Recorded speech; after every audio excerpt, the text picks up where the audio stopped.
नमस्कार दोस्तों, everyday something में आपका स्वागत है। क्या आपको पता है कि एक जासूस की ज़िंदगी कैसे होती है? एक जासूस की ज़िंदगी क्या फिल्मों में दिखाए जाने वाले स्पाइस की तरह होती है या उनकी ज़िंदगी में कुछ खास होता है? वो कौन सा जासूस है जिसने इसराइल को सीरिया जैसे खतरनाक देश के खिलाफ जंग में जीत दिलाई?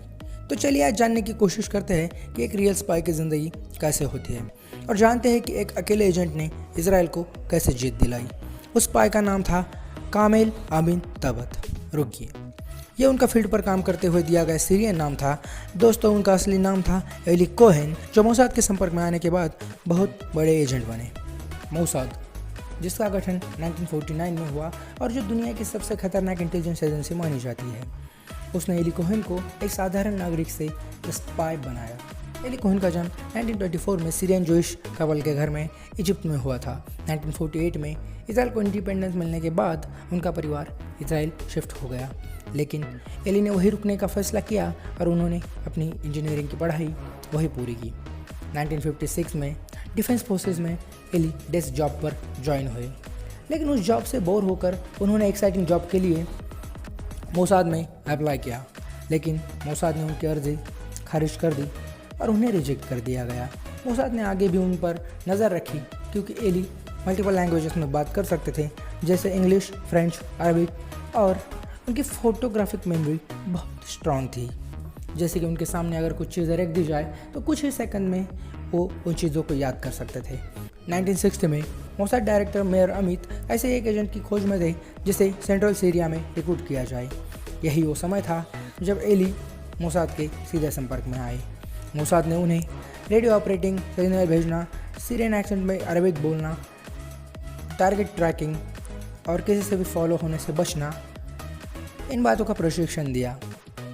इन्हीं बातों के साथ साथ एली को सिग्नल कैसे भेजे, रेडियो से कैसे कन्वर्सेशन किया जाए, किसी की भी नज़र में ना आते हुए इंटेलिजेंस रिपोर्ट्स कैसे बरामद की जाए, इन सब बातों का भी प्रशिक्षण दिया गया।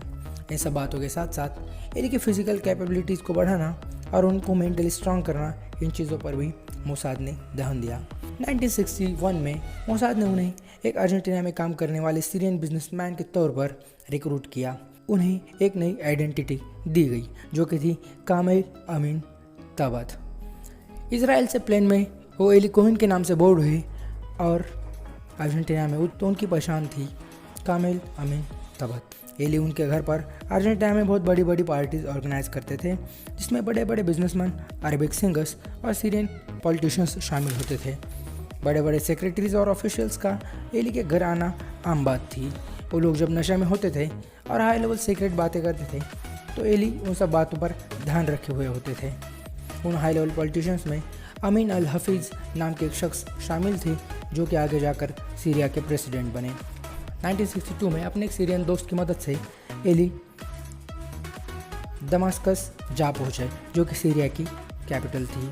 कहते तो ये भी है कि एली मिनिस्टर ऑफ डिफेंस की पोस्ट के लिए भी कंसिडर किए गए थे, लेकिन इन बातों के कोई पुख्ता सबूत नहीं है।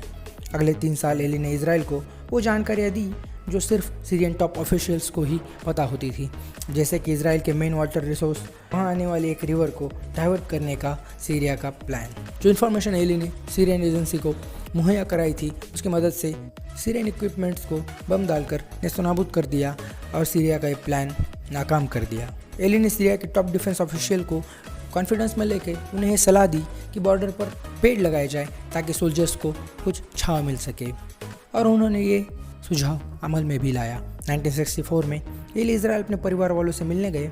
उनके परिवार वालों से वो पहले भी बहुत बार मिलने आ चुके थे। एली ने सीरिया के नए कमांडर अहमद अल सुवेदनी के बिहेवियर पर इजरायली ऑफिशियल्स के सामने कंसर्न भी जाहिर किया था, लेकिन इजरायली ऑफिशियल्स ने एली को यह भरोसा दिलाया कि ये उनकी सीरिया की आखिरी यात्रा हो सकती है, और एली ने उन पर भरोसा रख के जाने का फैसला किया। लेकिन जनवरी 1965 में रेडियो कन्वर्सेशन के बीच में ही एली को रंगे हाथ पकड़ लिया गया। बहुत टॉर्चर करने के बाद भी एली ने अपना मुंह नहीं खोला।